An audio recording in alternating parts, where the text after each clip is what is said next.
আসসালামু আলাইকুম। আবার আপনাদের সাথে কিছু কথা বলার জন্য আসলাম।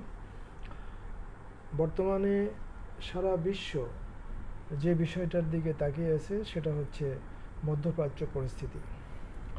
এই যে প্রায় 100 দিনের যে যুদ্ধ, 100 দিন ধরে যে যুদ্ধ চলল আমেরিকা, ইসরায়েল এবং ইরানের মধ্যে, আর এই যুদ্ধটা শুরু করেছিল ইসরায়েল এবং আমেরিকা। তো এই যুদ্ধটা এখন শেষের দিকে যাচ্ছে বলে সবাই আমরা ধারণা করছি। এবং যদিও আমেরিকা বারবার এই যুদ্ধ বিরতির কথা বলে, যুদ্ধে একটা চুক্তিতে উপনীত হওয়ার কথা বলে বারবার তারা আবার সেখান থেকে তারা ফিরে গিয়েছে, আবার তারা অ্যাটাক করেছে ইরানের, আবার ইসরায়েল, আবার বৈরুতে, লেবাননে তারা অ্যাটাক করতেছে। তো এই যে একটা অবস্থা, এই অবস্থাটা এখন এমন পর্যায়ে গিয়েছে যে এখান থেকে আমেরিকা, ইসরায়েল একটা তাদের সম্মানজনক মানে পন্থায় তারা বের হওয়ার পথ পাচ্ছে না। যার জন্যে তারা এক এক সময় এক এক ধরনের তারা হস্টালিটি দেখাচ্ছে। তো এখানে আমেরিকা এই যুদ্ধ থেকে আসলে কি পেল? আমেরিকা, ইসরায়েল এই যুদ্ধ থেকে কিছুই পায়নি।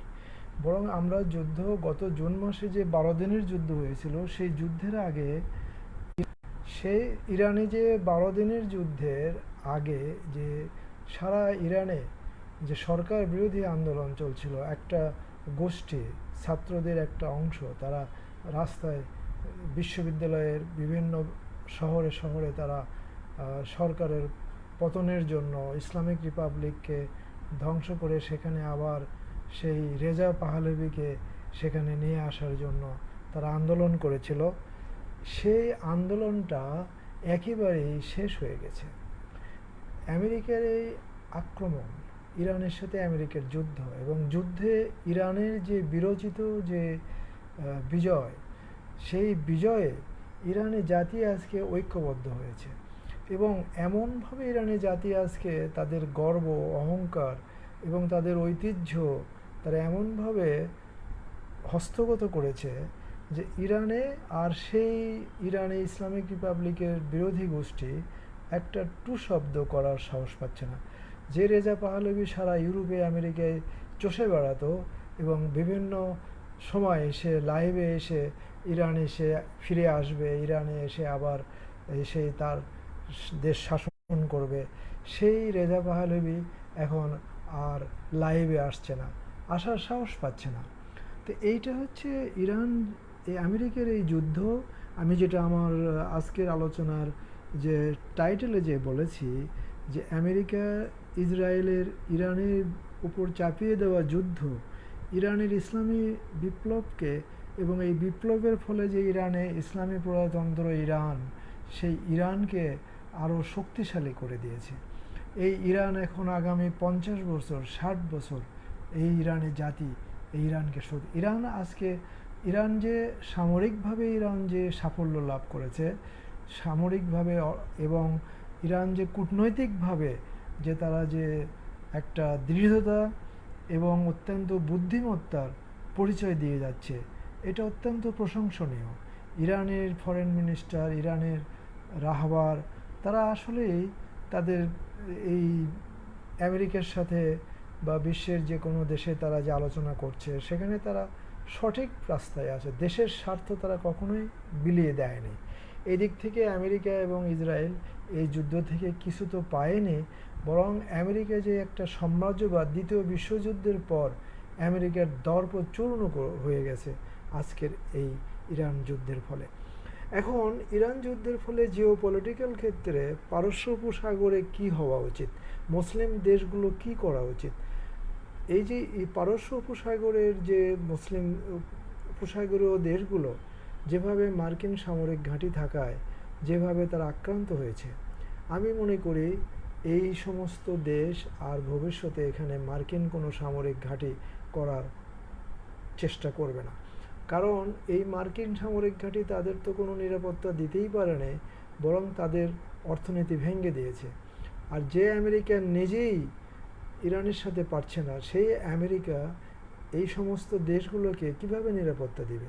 তো এখানে আমেরিকার যে কাজটা ছিল সেটা হচ্ছে ইরানের এই যুযুবুরির ভয় দেখায়া এবং ইরানের সাথে উপসাগরীয় দেশ সৌদি আরব এদের একটা শত্রুতা দেখায়া, এদের ভয় দেখায়া আমেরিকা বছরে ট্রিলিয়ন ট্রিলিয়ন ডলারের যে অস্ত্র এইসব দেশে রপ্তানি করতে এবং এইসব দেশের শাসকরা সেই অস্ত্র নিয়ে তারা এই আমেরিকার হাতে ট্রিলিয়ন ডলার তুলে দিত, সেইটা আসলে কোনো কাজে আসলো না। এবং আমি আশা করি আগামী দিনের এই শাসকরা এই উপসাগরীয় অঞ্চলের শাসকরা, কুয়েত, কাতার, বাহরাইন, সৌদি আরব, এরা এখন ইরানের সাথে তাদের যে দ্বন্দ্ব, সেই দ্বন্দ্বটা তারা মিটিয়ে ফেলবে। এখানে দ্বন্দ্ব কিছুই নেই, ইরান একটা মুসলিম দেশ, এই সমস্ত দেশগুলো একটা মুসলিম দেশ। ইরানের সাথে তারা যদি একটা সহযোগিতার সম্পর্ক গড়ে তোলে, যে ইরান কেন আক্রমণ করবে? ইরান তো এতদিন আক্রমণ করেনি এই দেশগুলো। তাহলে ইরানের সাথে যদি তারা বাণিজ্য করে, তারা যদি ইরানের সাথে শিক্ষা, সংস্কৃতি, অর্থনীতি, কৃষি সমস্ত বিষয়, এবং এমনকি ইরান তো এখন একটা শক্তিশালী, সামরিক দিক থেকেও শক্তিশালী। এই সমস্ত দেশ যদি চায় যে তাদের সামরিক বাহিনীকে শক্তিশালী করা দরকার, তাদের অস্ত্র, তারা ইরান থেকে সমস্ত অস্ত্রশস্ত্র কিনতে পারে। এবং সৌদি আরব ইরানের সাথে সম্পর্ক যদি সুষ্ঠু রাখে, তাহলে আমি মনে করি যে প্রতি বছর এই সমস্ত দেশগুলোর ট্রিলিয়ন ডলার বাজেট অস্ত্র কেনার পিছনে যে তারা ব্যয় করতো, সেটা তারা দেশের উন্নয়নে ব্যয় করতে পারবে, জনগণের উন্নয়নে ব্যয় করতে পারবে। এবং তারা এই সমস্ত দেশ বিশ্বের অত্যন্ত অর্থশালী হওয়ায় তারা আরও সারা বিশ্বের যারা দরিদ্র মুসলিম দেশগুলোকে তারা আরও অধিক পরিমাণে আর্থিক সাহায্য এবং সেই সমস্ত দেশে তারা বিনিয়োগ করতে পারে। তাহলে কি দাঁড়াচ্ছে, যদি তুর্কি, ইরান, পাকিস্তান, মালয়েশিয়া এবং বাংলাদেশ, এই সমস্ত দেশগুলো যদি পারস্য উপসাগরীয় দেশগুলোর সাথে একটা সুসম্পর্ক গড়ে তোলে, তাহলে এখানে কোনো হস্টালিটি থাকবে না, কোনো যুদ্ধ পরিস্থিতি থাকবে না, এবং তখন ওই বাইরে থেকে এসে আমেরিকা বা ইসরায়েলও আর আক্রমণ করার সাহস পাবে না। তা আমি আশা করি এই যুদ্ধে একটা যে অভিজ্ঞতা হয়েছে, সেই অভিজ্ঞতাকে কাজে লাগিয়ে মুসলিম বিশ্ব এমনভাবে সামনের দিকে এগিয়ে যাবে যাতে একটি শক্তিশালী মুসলিম উম্মাহ গঠন হয়, এবং মুসলমানদের মধ্যে যে বিরোধ সৃষ্টি করে যে সাম্রাজ্যবাদীরা ইসরায়েল যে ফায়দা লুটত, সেই ফায়দা যাতে আর লুটতে না পারে, এবং মুসলমানরা যাতে মুসলমানদের দেশেই তারা যাতে নিজেদের মধ্যে ঐক্য, সংহতি, ভ্রাতৃত্ব যাতে শক্তিশালী করে, সেই দিকেই আমরা আশা করি আগামী দিনে মধ্যপ্রাচ্য এগিয়ে যাবে।